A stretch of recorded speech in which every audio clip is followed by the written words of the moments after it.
পদ্মা সেতু বানিয়ে দেশের উন্নয়ন করেছি এবং আমার নিজের উন্নয়ন করেছি এবং আমার দলের উন্নয়ন করেছি। এই যে সুপ্রিয় দর্শক মণ্ডলী, আমরা এখন দেখতে পাচ্ছি এখানে কাউয়া মন্ত্রী থুক্কু সেতু মন্ত্রী এখানে দাঁড়িয়ে আছে। এখন আমরা তার কাছ থেকে পদ্মা সেতুর বিষয়ে কিছু জানবো। হ্যালো কাউয়া মন্ত্রী, আপনি কেমন আছেন? আমার উন্নয়ন হলে আমি সব সময় ভালো থাকি।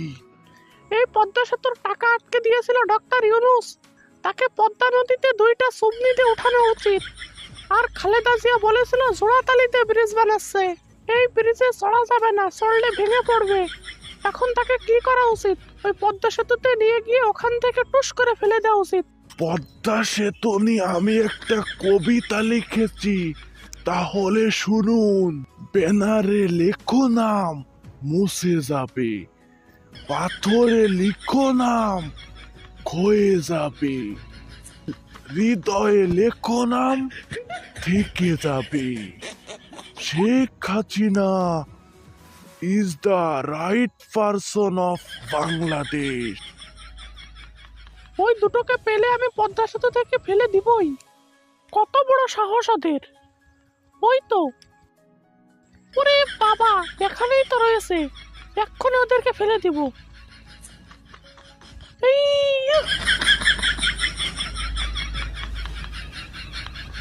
ও কাউয়া, ও গরু সুমন, আমাকে বাঁচাও বাঁচাও, আমি পদ্মা নদীতে পড়ে গেছি।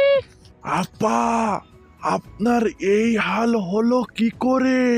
ওই ডক্টর ইউনূস আর খালেদা জিয়াকে পদ্মা নদীতে ধাক্কা দিতে গিয়ে আমি নিজেই পদ্মা নদীতে পড়ে গেছি।